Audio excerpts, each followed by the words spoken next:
बहुत दिन गुजरे एक जंगल में सब जानवर इकट्ठे रहते थे। वो सब एक ही थाली में खाना खाते, एक ही चश्मे में पानी पीते, गर्मियों में मिलजुल कर काम करते और सर्दियों में एक ही गार में आराम करते। उन सब जानवरों को मक्खन खाने का बड़ा शौक था।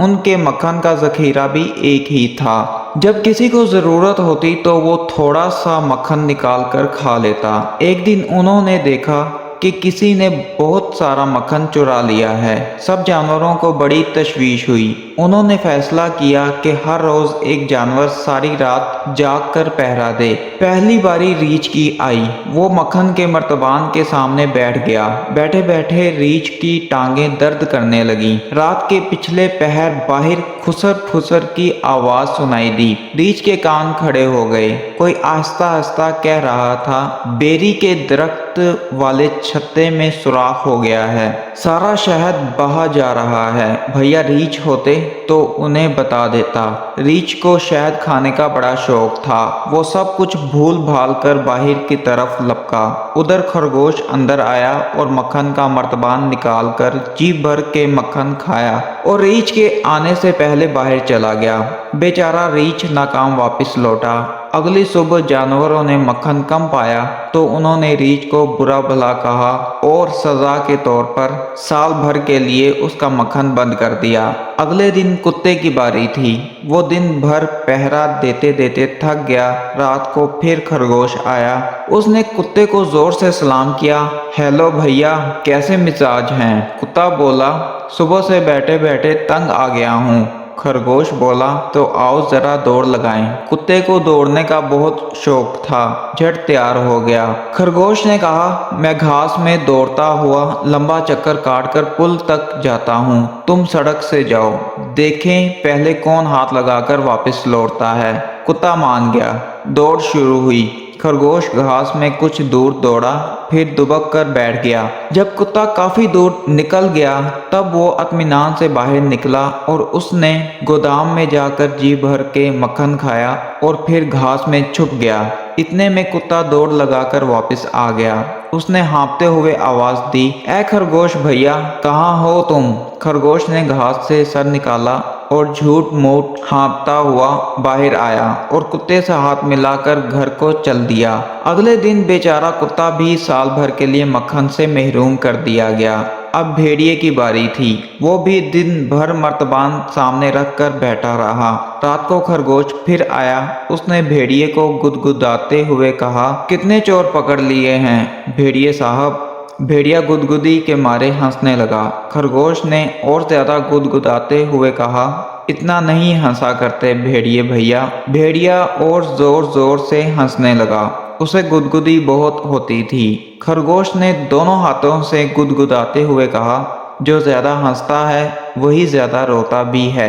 भेड़िया हंसते हंसते अपनी कुर्सी से लुढ़क गया और जमीन पर लौटने पोड़ने लगा। खरगोश ने उसी कुर्सी पर बिठाया और गर्द झाड़ने के बहाने उसकी आहिस्ता आहिस्ता मालिश करने लगा। मालिश से जो आराम मिला तो भेड़िया सो गया।